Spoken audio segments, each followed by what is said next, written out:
Leigh Whannell didn't set out to tell a story about domestic violence with The Invisible Man, February's critically acclaimed horror reboot that was one of the few box office success stories to hit theaters before the industry faced a nationwide coronavirus-fueled shutdown.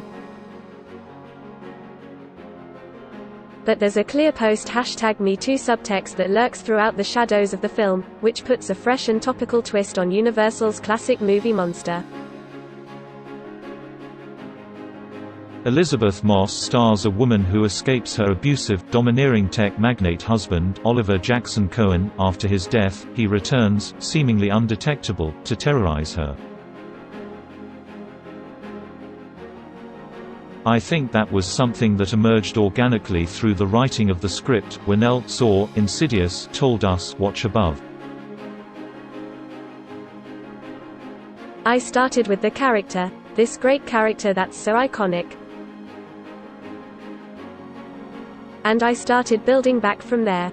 Like, okay, he's scarier if he's in the background and we don't know him too well.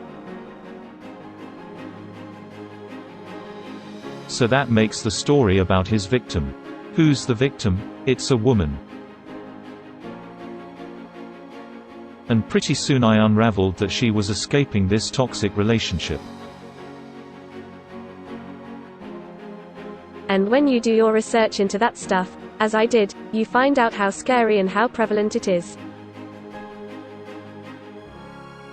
Of course, in this story, no one is going to believe a woman who claims she's being haunted by an invisible man. The idea of a woman not being believed obviously is very relevant right now. Moss, Handmaid's Tale, says about the film's allegorical messages, which unfold in concert with its scares.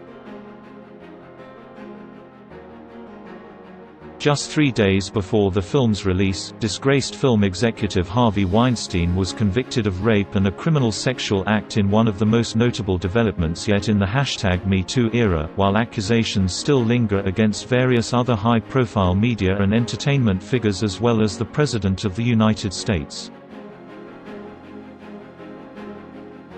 In his research, Whannell visited domestic violence shelters and heard stories from counselors about women whose partners sealed their refrigerators with a safe lock. The amount of control is pathological, he says.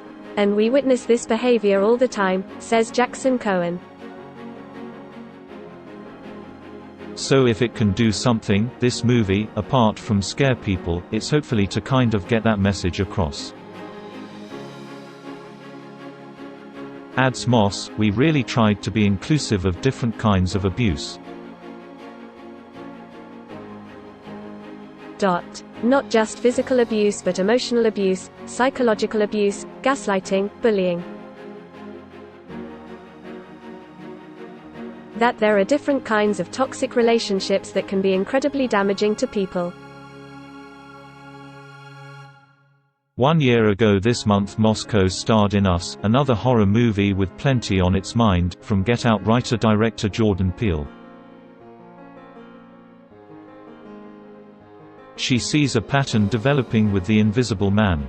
I think the idea of putting a woman at the center of it, turning the Invisible Man, the monster, into a real monster, into an abusive relationship, into gaslighting, all of that, the way that Leigh constructed that and still made it scary and entertaining, all of that with this deeper underlying thing, she says.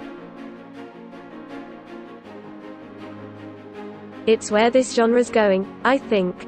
Stream or buy The Invisible Man on Amazon.